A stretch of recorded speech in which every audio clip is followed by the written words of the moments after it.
This is a matter of survival. To live, man must eat, and to eat, he must hunt. For here, in the forests of the River Amazon, there are no supermarkets, corner shops, stores, houses or blocks of flats. The forest must provide man with everything he needs: food, water, shelter, clothing and transport. But this series of programmes isn't just about his survival, it's about your survival, because however sophisticated a society you may think you live in, you, yes you, are absolutely dependent upon the plants and animals which inhabit this earth.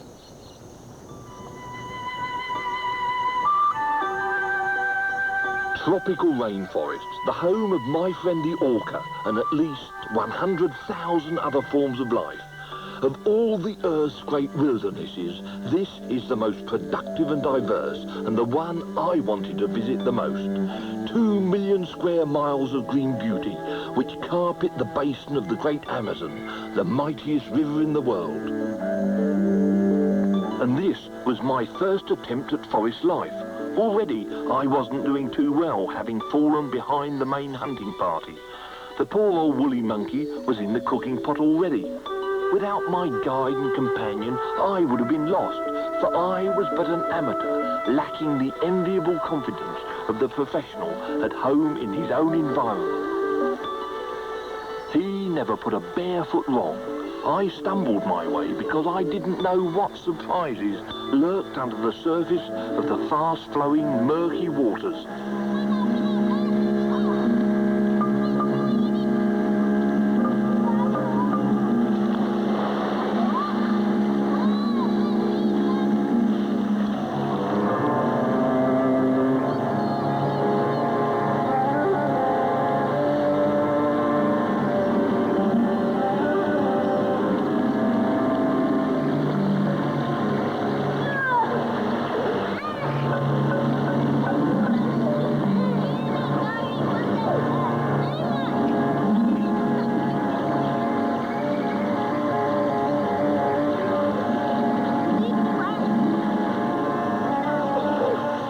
Child's play to him, but a submerged log with the pressure of water against my legs spelt danger to me, and I had to take the wet way home.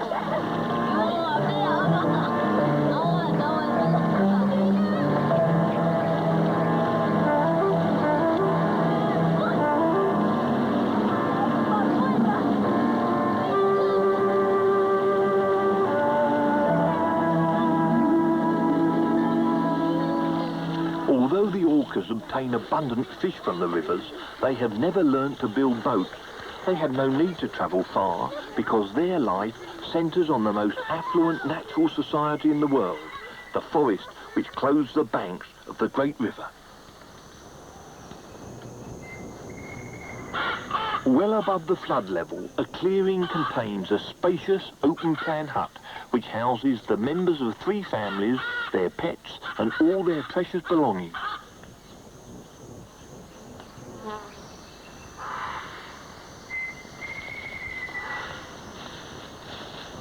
Their way of life depends entirely on the products of the forest.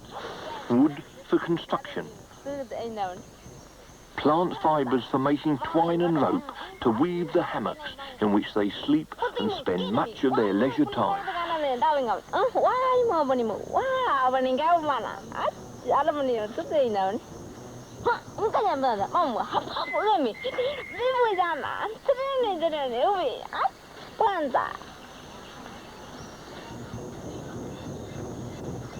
It all looks so peaceful. But remember, this is the Amazon jungle where many explorers have perished. How do you reckon you'd get on if you were put to the test and had to live off this piece of forest? Now, I'm a botanist, someone who studies plants, and I may think I'm very clever that I can go round and name many of the plants that grow here, but that's useless knowledge unless I know what they can be used for, which ones are poisonous and which ones I can eat.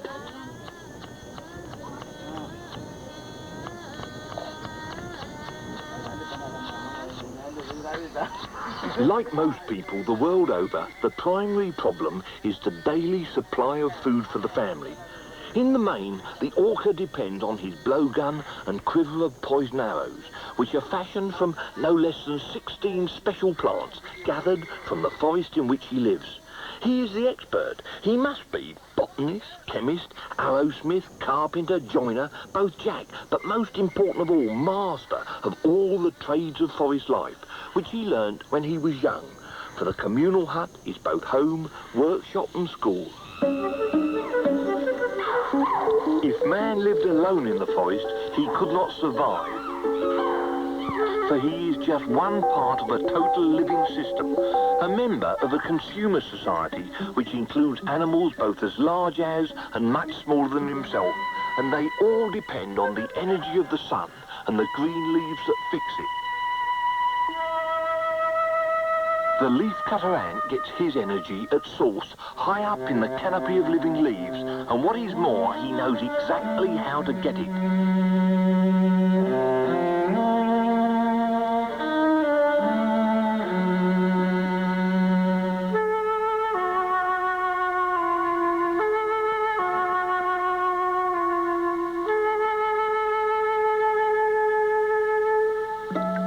One false move and all that effort will be wasted. The leaf will be lost. But no, the jaw-sized piece has been left with an anchor, and only when he's got a firm hold is the anchor snapped, and then the real task begins. The tough plant material must be carried back to the nest, and it's a long way home. Back along tracks that have been worn on the forest floor by the hurrying feet of millions of gatherers. They find their way along their own spaghetti junctions by following scents that have been laid down using senses they have evolved over millions of years.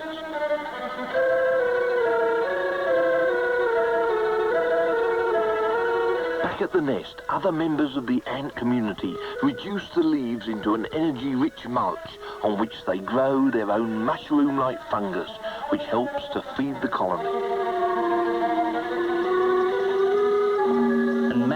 Like these ants and all the other creatures that live in the forest have evolved to make use of everything the forest has on offer. This is their greenprint for life, and it all depends on the energy of the sun, which is way up there. So if we're going to see how it's obtained, I've got to do some climbing. 70 metres from top to toe over 200 feet of tree. This looks big even to me, but what must it look like to an ant? But they climbed it, so why can't I?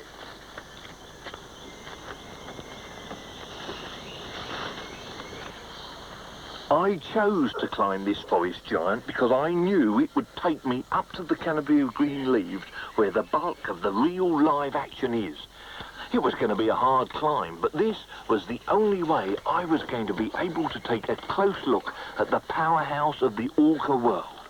My way aloft was not a rope, but one of the trademarks for the tropical forest, a real live liana. Now, the lianas are hangers-on, and they don't grow here just to make the climbing easier.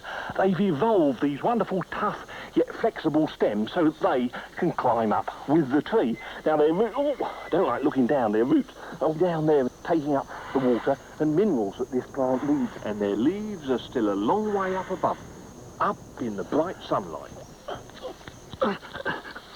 The going's really getting tough. I'm just beneath the actual canopy of branches. Let me get myself into a comfortable position now. Those aren't the leaves of either the tree or of me trusty liana. They're the leaves of another sort of hanger-on.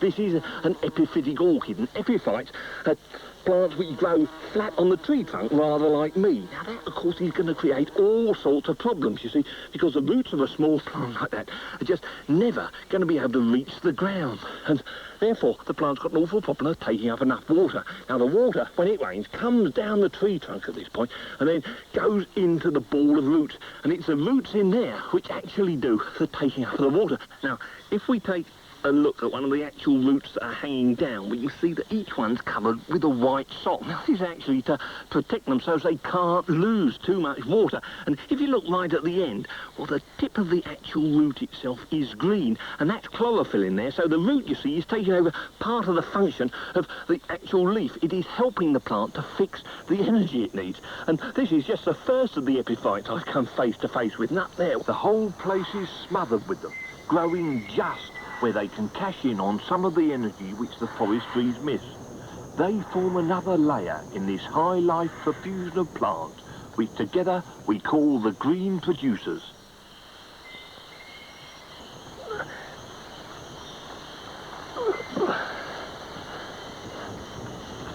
And wherever there are producers, there can be consumers. Some of them looking not unlike the plants on which they feed. It even shakes like a leaf. Such mimicry must be of great survival value, especially if you look like meat and veg all in one mouthful. This tree frog has no need for camouflage or mimicry. His red colour warns watchful predators I am poisonous to eat. And here's a guy I've always wanted to meet face to face, the fabulous sloth. If there's nowhere to stand up, why not just hang around? Efficient hooked claws ensure a safe foothold, and evolution has even smoothed his fur backwards, so that when it rains, the water just runs off. Here, in the safety of the great branches, I can already look down onto the canopy of lesser trees. And remember, the reason I started my journey was to see exactly where the tree fixed its energy, and unfortunately, I'm not there yet.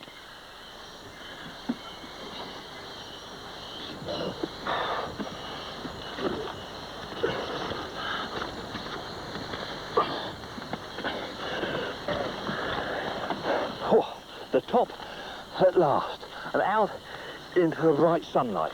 Now this is the powerhouse of the forest, and 99.9% of all the forest life, come to that, 99.9% of all the life on this earth of ours depends on the green pigment chlorophyll in the leaves of plants. Chlorophyll is the only pigment that can trap the energy of the sun and pass it on to the process of photosynthesis, which converts water and carbon dioxide into energy-rich sugar. But just as important to us animals, oxygen is produced as a byproduct. Without green plants, we would not only have no food to eat, but there would be no life-giving oxygen in the atmosphere either. Green is the most important colour in your life. Now already, in the heat of the day, many of the leaves are beginning to turn at right angles to the energy of the sun. You see, their roots collecting the water are way down there, and if those leaves overheat too much, then they can lose too much water, wilt and die. Now the reason they can turn is that at the base of each leaf there is a motorised hinge, which always keeps the leaf in the most efficient position. One of the other characteristics of these rainforest plants are having large fruits. Now this isn't of this tree, in fact I collected it on the way up. You see a nice big fruit, and when they fall, look out below! Back down on terra firma, and perhaps we can see part of the reason for those large fruits. You see, the real problems of starting life down here on the forest floor are not very much sunlight and not very much rain. Yeah, the rain falls way up there on the canopy, but only perhaps 20% of it gets directly down to the soil. The rest flows down the tree trunks. So the seedling really does need a good starting life. Now, the fruits split open on impact and all is revealed, this great fleshy mass. But once on the floor, you see, it forms a nice wet bed for the seedling to begin to germinate in. And the really important bit's there, because there inside there is the embryo and the food store. It's a pretty large food store, and the poor old seedling needs it because it's got to get a good start in life. Now, if we look around, yeah, now, look, there's one, there's another seedling or another plant which has begun to grow, and there are the beautiful seed leaves beginning to develop the chlorophyll green. And over there's one in a further stage of development with its first two real leaves. In fact, all the way round me there are seedlings in different stages of development, and they're all living in part on the energy in their seeds, you see, because only about 2% of the actual sunlight which hits the top of the forest canopy ever penetrates down here to the forest floor. So they grow, and they grow depending on those food reserves in part until they get to about the size of that one. Oh, you see, and now there's one that really has overshot the whole thing. It's grown too far, and I'm afraid used up its seed reserve and dead. But these, ones round about this size, just go on hanging about on the forest floor, almost in suspended animation. That's if a plant can do that, waiting for one of the large trees to fall down.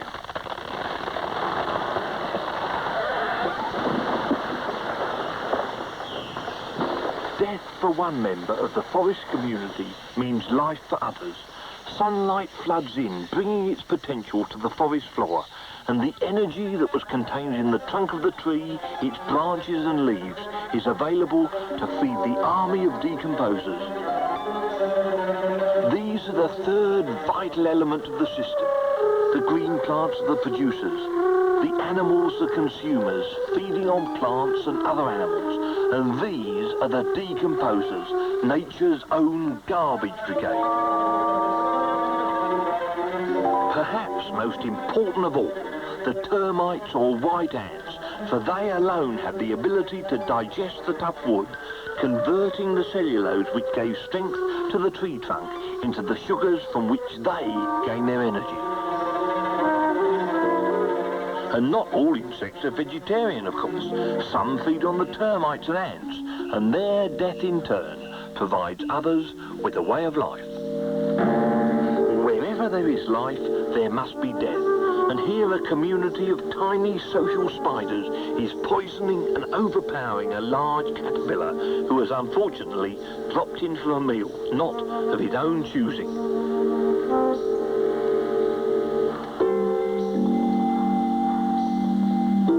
Perhaps the most sinister, and to me, the most beautiful of the garbage brigade are the fungi. Everywhere you look are the fascinating shapes of moulds and toadstools. But the part we see, the fruiting body, is just a mere fraction of each of these weird plants, most of them being under the ground, seeking out the products of decay which fuel their unique way of life.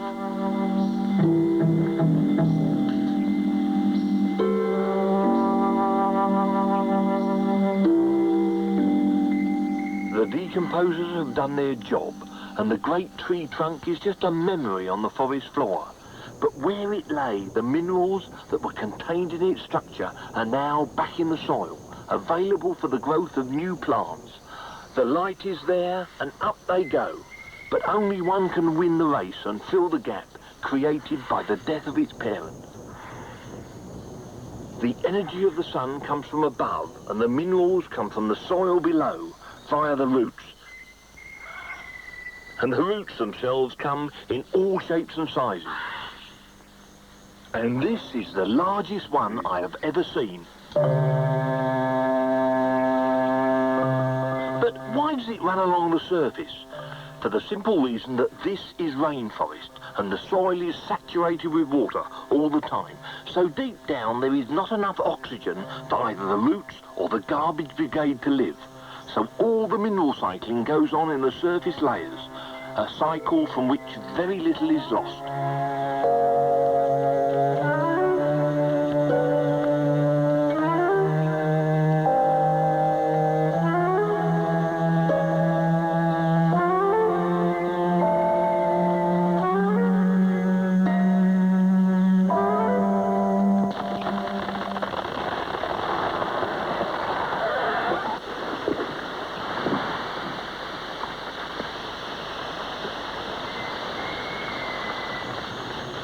And so the forest has gone on for millions of years, a complex cycle of nature, undisturbed until man came on the scene.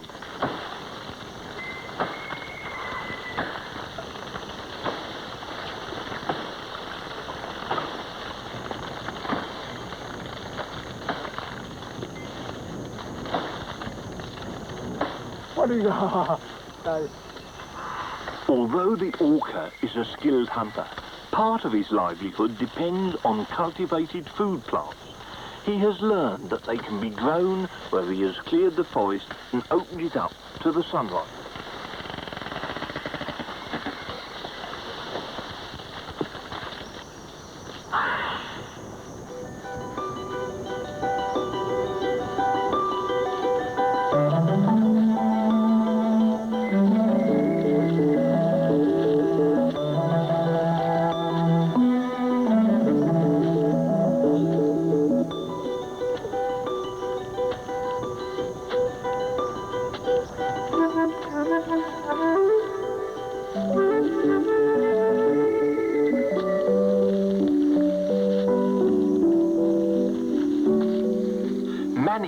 is a root crop which is so tough that it can be left in the ground until required.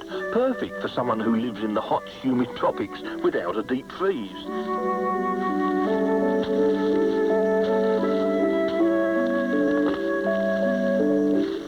Each cutting will in time produce a lovely bunch of roots which look not unlike long, thin potatoes, and boy, manioc chips are good.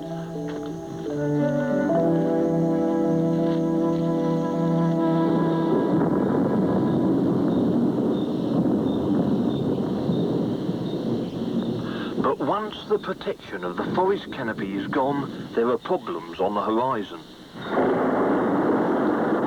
In the Amazon, most days it rains, and when it rains, does it rain hard? Apart from fixing the energy, the canopy of leaves breaks down much of the force of the rain, and the mass of recycling roots living close to the surface helps bind the soil together.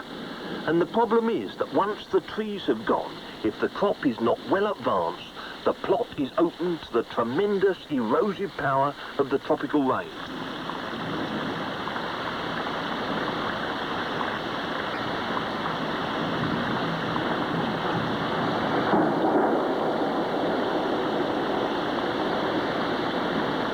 The crop is ruined, and so is the land, as the precious topsoil, with the only available store of minerals, is washed away.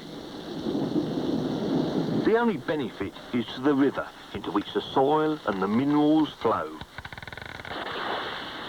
The overall cycle of life on which the orca was absolutely dependent is broken, and he must move on to another section of the forest. Outsiders like me know them as the orca, which means savage. They call themselves the Wadani, which means people, for they are the only people they know. But most important, they can read the signs which say that there are natural factors limiting their way of life, a lifestyle which dictates when the potential of one small area of forest has been used up, they must move on. Yes, there are limitations, even here, on the prolific banks of the mighty River Amazon. And the same applies to us. However affluent a society we think we live in, we are subject to the same strict limitations. And that's what this series of programmes aims to do, to take a look at our lifestyle, at the role we play in the society of nature, and the process of evolution which has covered this earth in a mantle of living green.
Place for a swim. They're on the equator in Ecuador. Well, at least for a warm-blooded creature like me. But what about the first plants and animals? You see, evolution had got the formula right and produced plants and animals that could live on the dry land.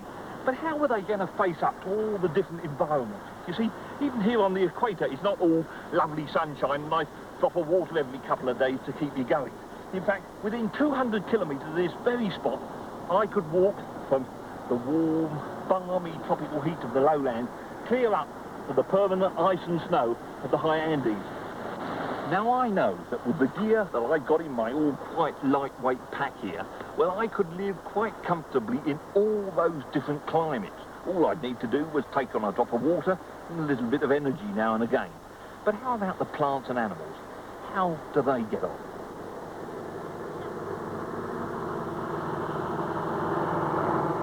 Well, there's only one way to find out, and that is to make the journey and take a look.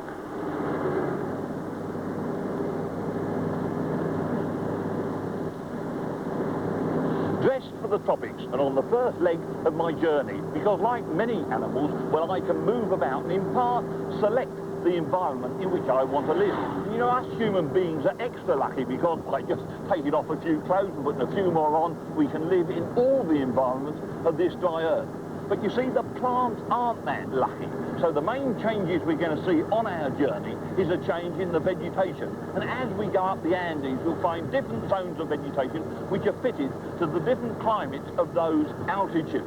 Now, unfortunately, there's not even a track, let alone a road, up along the equator, so I'm making use of some of the local transport and going to do some pretty massive detours so that we can see the best of the zone vegetation of this part of South America. And my first stop was not far from the coast, where frost and drought are unknown, and every day is great for growing. Now, the reason I've come to this particular bit of forest is that nearby there's a university research centre, and so more is known about these 2 square kilometres than any of the other forests of Ecuador, and there's an awful lot to know. And one thing we're absolutely sure, down here in the humid lowlands, there's absolutely nothing to limit the growth of plants, and that's just the base of one gigantic tree. It's rather like standing at the bottom of a living skyscraper. The whole of the structure round about me is made of actual living wood. So it's the giant trees that give the real basic structures of the forest, and inside they provide all sorts of different environments, niches, rooms, if you like, in which many plants and animals can do their own particular thing and find their own particular way of life. And it really is a massive structure. This tree's 80 metres high. I wouldn't like to be around when it falls down.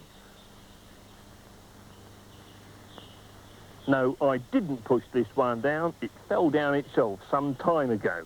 But at least the trees which have fallen to the forest floor allow us to see some of the plants that used to live way up above our heads. And here's a real beauty. Now, that's an epiphyte, a plant that lives stuck on the side of the big trees. And it may remind you of something you've had on a rather exotic dinner table. It's like the top of a giant pineapple with this wonderful flower sticking out in the middle. And it is, in fact, it's a member of the pineapple family. It's a bromeliad. Now, just take a look at its adaptation. The great mass of leaves, funnel-shaped leaves, which collect the water. Now, you can grow these things in your centrally heated office or even your home. And if you get one, you'll find on the pack